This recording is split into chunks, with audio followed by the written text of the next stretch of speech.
आज मैं जिस केस के बारे में बात करने जा रहा हूँ उसे सुनकर सिर्फ गुनाह करने वाले पर ही नहीं, आपको इस पूरे समाज पर, पूरे सिस्टम पर गुस्सा आ जाएगा और आपके समझ में आएगा कि आज आदमी पैसे के पीछे इतना पागल हो चुका है कि वह इसके लिए किसी मासूम और भोले वाले इंसान को ब्लैकमेल करने, उसका शोषण करने का एक भी मौका नहीं छोड़ते।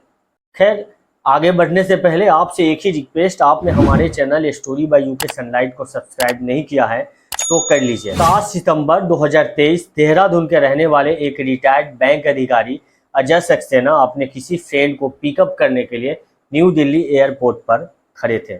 उनके इस फ्रेंड का नाम था प्रिया राय और आज वह लंदन से इंडिया आने वाली थी और उसने अजय को पहले ही बोल दिया था कि तुम गाड़ी लेकर एयरपोर्ट पर मुझे लेने आ जाना।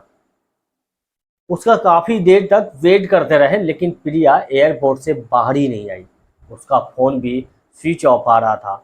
वह किसी सोशल मीडिया ऐप जिससे उन दोनों की हर रोज़ बात होती थी, वहाँ भी उनके किसी मैसेज का कोई रिप्लाई नहीं दे रही थी। अजय के लिए यह बड़ी अजीब सी सिचुएशन थी और उनको प्रिया पर काफ़ी गुस्सा भी आ रहा था, लेकिन साथ ही साथ उनको प्रिया की काफ़ी चिंता भी हो रही थी। अब ऐसे ही 2-3 घंटे तक वेट करने के बाद अजय ने डिसाइड किया कि प्रिया को बिना लिए तो घर नहीं जा सकते, इसलिए वह पास के एक होटल गए और वहां पर उन्होंने एक रूम बुक कर लिया। 4 बजे शाम की बात है, अपने होटल रूम में लेटे हुए थे और जब तक प्रिया की फ्लाइट को आए हुए 7 घंटे बीत गए थे, तभी अचानक से उनके फ़ोन पर प्रिया का कॉल आया। उन्होंने जल्दी से फ़ोन उठाया तो देखा कि प्रिया फ़ोन पर ज़ोर ज़ोर से रो रही थी। अजय ने जल्दी से उससे पूछा कि क्या हुआ है प्रिया, तुम रो क्यों रही हो, मुझे बताओ आखिर हुआ क्या है। प्रिया ने उन्हें रोते रोते बताया कि जब वह लंदन से चली थी तो उसके पास काफ़ी गोल्ड था जो उसने पहन रखा था, लेकिन जब वह यहाँ पर इंडिया में फ़्लाइट से उतरी तो कस्टम डिपार्टमेंट ने उसे पकड़ लिया और उसे छोड़ने के बदले में पूरे 5 लाख रुपए मांग रहे हैं। लेकिन उसके पास इतने पैसे नहीं हैं, इसलिए वह लोग इसे नहीं छोड़ रहे हैं। प्रिया को कहा कि तुम बिल्कुल भी टेंशन मत लो और तुम्हारे आसपास जो भी बड़ा अधिकारी है उससे मेरी बात कराओ। तो प्रिया ने अपने पास ही खड़े एक अधिकारी को फ़ोन दिया तो उस अधिकारी ने अजय से बात करते हुए कहा कि प्रिया ने हमारी स्टैंडर्ड लिमिट से ज़्यादा गोल्ड कैरी कर रखा है और इस वजह से उसे 5 लाख फाइन भरना पड़ेगा, वरना हम लोग उसे जेल भेज देंगे। इस पर अजय ने कहा कि तुम उसे कुछ नहीं कहोगे और मुझे बताओ कि पैसे कहाँ ट्रांसफ़र करने हैं। इसके बाद उसके अधिकारी ने उन्हें एक बैंक खाता दिया जिसमें अजय ने बिना कुछ सोचे समझे जल्दी से 5 लाख रुपए ट्रांसफ़र कर दिए। वह बेहद खूबसूरत थी और उसकी एज भी लगभग 20 से 21 साल के अराउंड थी और वह अजय को 3-4 महीने पहले ही फेसबुक के जरिए मिली थी। दरअसल अजय की वाइफ की डेट 3-4 साल पहले हो गई थी और उनके बेटे और बहू अमेरिका में सेटल थे। इसलिए अजय बैंक से काफ़ी अच्छी पोस्ट से रिटायर होने के बाद देहरादून में ही राज रोड पर अपने एक आलीशान फ्लैट में रहने लगे। और अब क्योंकि वह पूरा दिन घर में अकेले रहते थे और उन्हें कोई काम नहीं था, इसलिए उन्होंने फेसबुक पर नए नए दोस्त बनाने शुरू कर दिए और इसी बीच उन्हें एक दिन प्रिया मिली। शुरू में तो उन दोनों की कम बातचीत होती, लेकिन फिर धीरे धीरे दोनों के बीच बातें बढ़ती गई। वह लोग वीडियो कॉल पर भी बातें करने लगे और सभी बातों ही बातों में प्रिया ने उनको बताया कि वह इंदौर की रहने वाली है और अभी करेंटली वह लंदन में रहती है और अपने ग्रेजुएशन की पढ़ाई पूरी कर रही है। ऐसे ही बातों बात में जल्दी जल्दी उनकी काफ़ी अच्छी दोस्ती हो गई और एक दिन प्रिया ने उनको बताया कि वह लंदन से अपनी फैमिली से मिलने के लिए वापस आ रही है इंडिया में।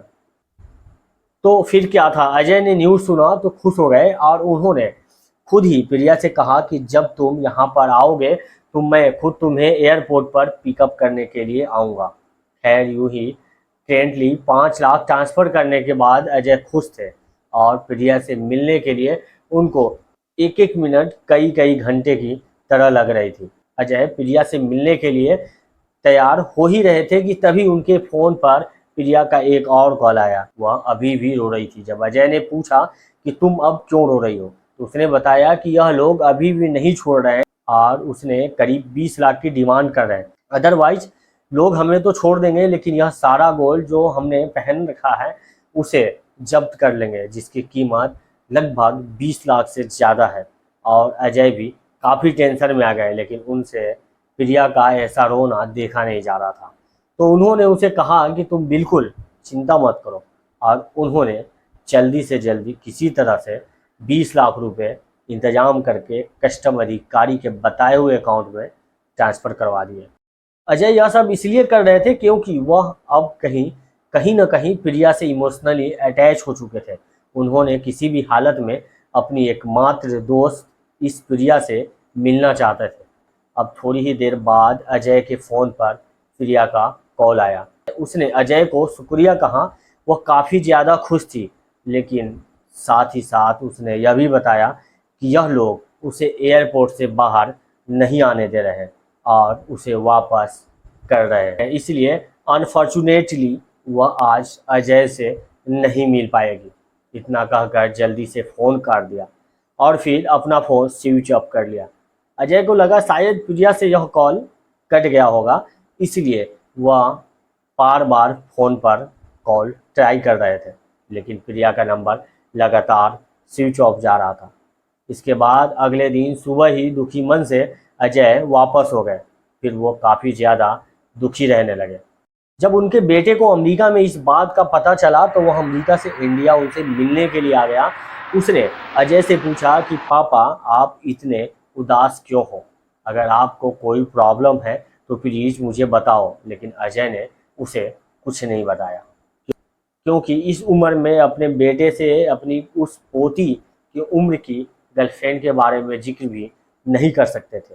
जब उन्होंने कुछ नहीं बताया तो एक दिन उनके बेटे ने यूं ही उनके बैंक अकाउंट की स्टेटमेंट चेक कर ली, जिसके बाद उसके हैरानी का कोई ठिकाना नहीं रहा, क्योंकि अजय के बैंक अकाउंट से लास्ट 2 महीने में करीब करीब 45 लाख रुपए निकाले गए थे। जब उसने अजय से पूछा कि पापा, इतना सारा पैसा कहाँ गया, तो फिर फाइनली अजय ने रोते रोते सारी कहानी अपने बेटे को बता दी। उनके बेटे को जल्द ही सारा माजरा समझ आ गया और वह उन्हें जल्दी से पुलिस स्टेशन लिया और एक अननोन पर्सन के खिलाफ केस दर्ज करवाया। पुलिस ने भी इतनी बड़ी ऑनलाइन धोखाधड़ी केस को काफ़ी सीरियस ले ली और उस बैंक अकाउंट को टैग किया जिसमें अजय ने पैसा ट्रांसफ़र किया था।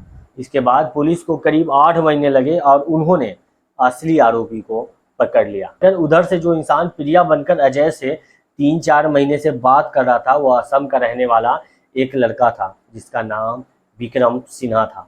जब उससे पूछताछ की गई तो उसने एक्सेप्ट किया अजय के अलावा ऐसे ही कई और ओल्ड इन लोगों के साथ लड़की बनकर फ्रॉड किया करता था। तो यह थी हमारी आज की एक सच्ची कहानी। अगर आपको अच्छी लगी और इन्फॉर्मेटिव लगी हो तो प्लीज़ लाइक, शेयर और सब्सक्राइब करके बेल आइकन दबाएं। मैं मिलता हूँ अगली कहानी में, तब तक के लिए बाय, थैंक यू, जय हिंद।